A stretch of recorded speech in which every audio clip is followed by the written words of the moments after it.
እንደዚህ አይነት የተፈጥሮ ጠረን ያላት ሴት በህይወት ታጋጥመኛለች ብዬ አስቤ አላውቅም። እንዴት ከዛሬ እናንተ ጠረን ይጨረቅ የትንፋሽ ሙቀት ደስ ይላል። በቃ አንቺ ሂጂ፣ እደውልልሻለሁ። እሺ ሂጂ።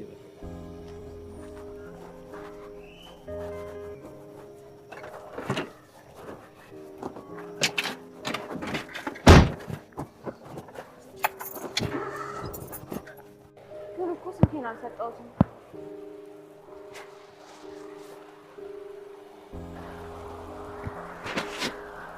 ወይኔ ኢደን፣ ይሄ ሌባ ከመቼ ደግሞ መኪናውን አስነስቶት ሄደ?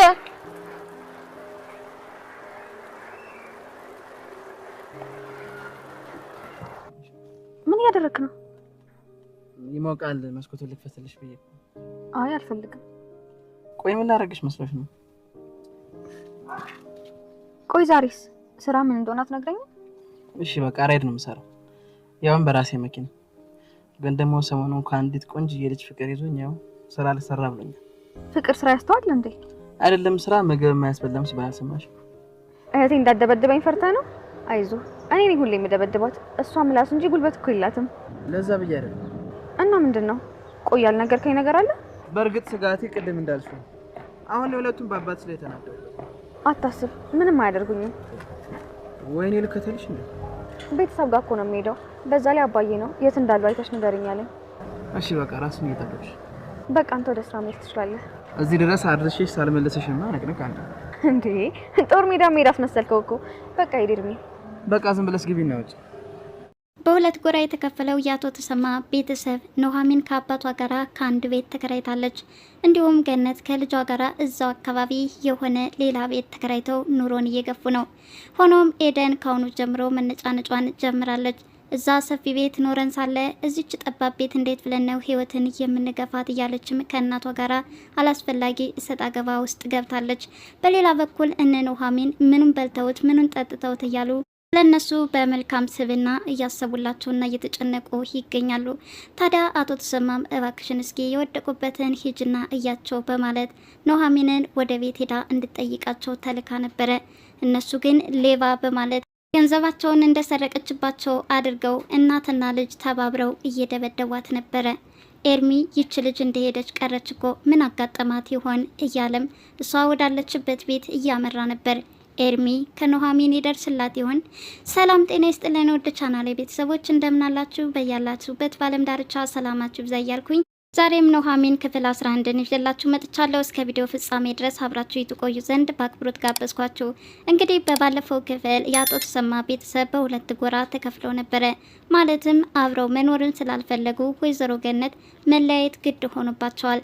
ታዲያ አቶ ተሰማ የነበሩበትን ቤት ለቀው ሲሄዱ እንባ እየተናነቃቸው ነው። ይቅር በሉኝ በማለት ይቅርታ እንዲያደርጉላቸውም ወይዘሮ ገነትን ጠይቀዋቸዋል። እናትና ልጅ ግን ከገደልከን በኋላ ምን አይነት ይቅርታ ነው? ይኸው ከሀብት ማማ ባዶ አስቀረህንን። አሁን ላንተ ምንም አይነት ይቅርታ አያስፈልግም በማለትም አቶ ተሰማን የማይሆን ቃላት እየመለሱላቸው ነበረ። ኑሐሚን መኪና እየጠበቀን ስለሆነ እዚህ መቆሙ አስፈላጊ አይደለም፣ አብረን እንዳንሄድ መንገዳችን አንድ አይደለም፣ ስለዚህ ደህና ሁኑ በማለት የነበሩበትን ቤት ተሰናብተው ይወጣሉ።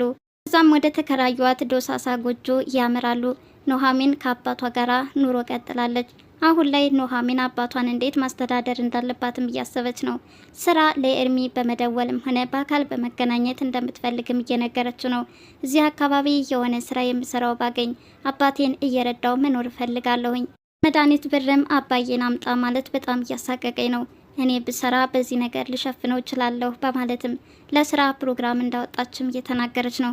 ታዲያ ምን አይነት ስራ ነው የምትፈልጊው በማለት ኤርሚ እየጠየቃት ነበረ። እሷም የተገኘውን መስራት እንደምትፈልግ ነግረዋለች። ኤደንና ወይዘሮ ገነት የነበሩበትን ቤት ለመልቀቅ በጣም ተቸግረዋል። እንግዲህ ምን አለን እንውጣ እያሉ ነው። ኤደን ግን ይህን የመሰለ የተንጣለለ ህንፃ እንዴት በቀላሉ ለቀን እንሄዳለን?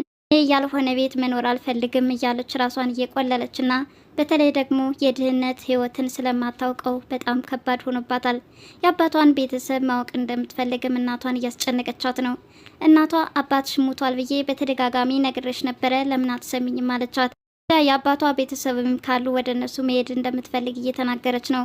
ያንን የመሰለ የተንጣለለ ህንጻ ለቆ ግን ትንሽዬ ኪራይ ቤት መኖር እጅግ በጣም ከባድ ሆኖባታል። ብቻ እንደምንም ብላ እናት አሳምና ነሽና ወደ ተከራየንበት ቦታ እንሄድ በማለትም ልጃቸውን አሳመኑ። ሻንጣቸውንም ይዘው ጉዞ ጀመሩ። እቃቸውን ሻሽጠው ስለነበረ የወጡት ሀብት ንብረት ቢኖር የዕለት አልባሳታቸው ነበረ። ታዲያ ከዛች ከተከራዩት ጠባብ ቤት ተቀምጠውም እንዲህ ነው ማለት ነው ህይወት፣ እንዴት አድርገን ነው በዚህ መልኩ ልናስተናግድ የምንችለው? እማዬ እዚህ ቤት አልኖርልሽም እያለች ከእናቷ ጋር ጭቅጭቅ ገብታለች። እንግዲህ ምንም ላደርግልሽ አልችልም፣ ነሽና ይልቁንስ እንደ ሰዎቹ ስራ መስራት ጀምሪ፣ ምን እንበላለን፣ ምንስ የቤት ኪራይ እንከፍላለን እያሉም ተጨናንቀዋል። በዚህ ሁኔታ ኤደን ከዚህ በፊት ሰርታ የማታውቀውን እኔ ስራ መስራት አልፈልግም እያለችም ነው። አሁን ላይ ኑሐሚን ነገሮቹ ተመቻችቶላት ጥሩ ቤት እየኖሩ እንደሆነም እያሰበች በጣም ተናደደች። እኔ ኑሐሚን ያ ባለ መኪናውን አፍቅራ ዘና ብለው ጥሩ ቤት ተከራይተው እየኖሩ ነው እያለችም እየቀናችባት ነው። ወይዘሮ ገነት አሁን እንኳን ከፊትሽ ስትርቅ ምን አለ ከሷ ጋር ፉክክሩን ብትተይ፣ ይልቁንስ እኔና አንቺ ህይወትን እንዴት ማስተናገድ እንዳለብንን እርስ በርሳችን መመካከር፣ አንቺም ስራ መስራት አለብሽ በማለት ልጃቸው እየነገሯት ነበረ። ልጃቸው ግን ይህንን ሀሳብ በፍጹም ተቀባይነት አላደረገችውም። ኤርሚያስም ወደ ኑሐሚን ቤት በመሄድ አባዬ ያን ጊዜ የስልክ ስለሰረኩት በጣም ይቅርታ፣ ከዛ በኋላ ፊቶትን እንደዞሩብኝም ይገባኛል፣ የሰራሁት ስህተት ነው፣ ሁለተኛም እንደዚህ አይነት ነገር አይለመደኝም በማለት እግራቸው ስር ተደፍቶ ይቅርታ እየጠየቃቸው ነበረ። ታዲያ አሁንም ይቅርታ አድርገውልኛል እያለ በተደጋጋሚ አቶ ተሰማን እየጠየቃቸው ነበረ። አቶ ተሰማም ይቅርታ እንዳደረጉለት ይነግሩታል። በዚህ ሁኔታ ከኑሐሚን ጋር ተያይዘው ወደ ውጭ ይወጣሉ። ኑሐሚን ስራ መስራትና አባቷን ማስተዳደር እንደምትፈልግ እየነገረችው ነው።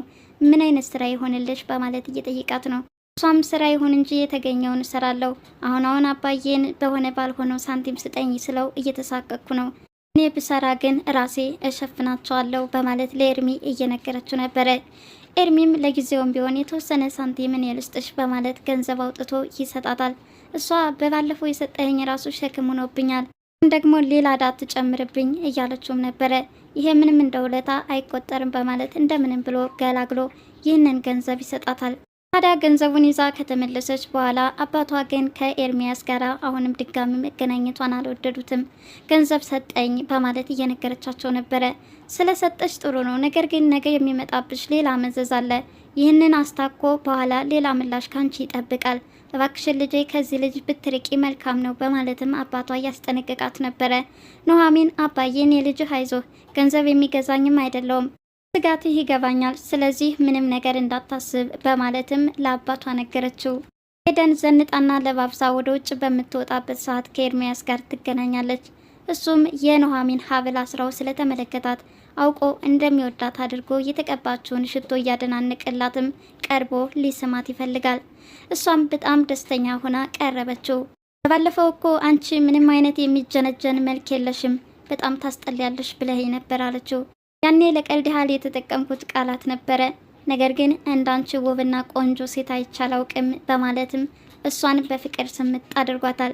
ታዲያ በፍቅር አሳቦ የቀረባት ኤርሚም የኑሐሚንን ሀብል እለዋ ላይ ፈቶ ኪስ ውስጥ ያስገባዋል። በኋላ ለኑሐሚን ተገናኝተው ይኸው ሀብልሽ በማለትም ያስረክባታል።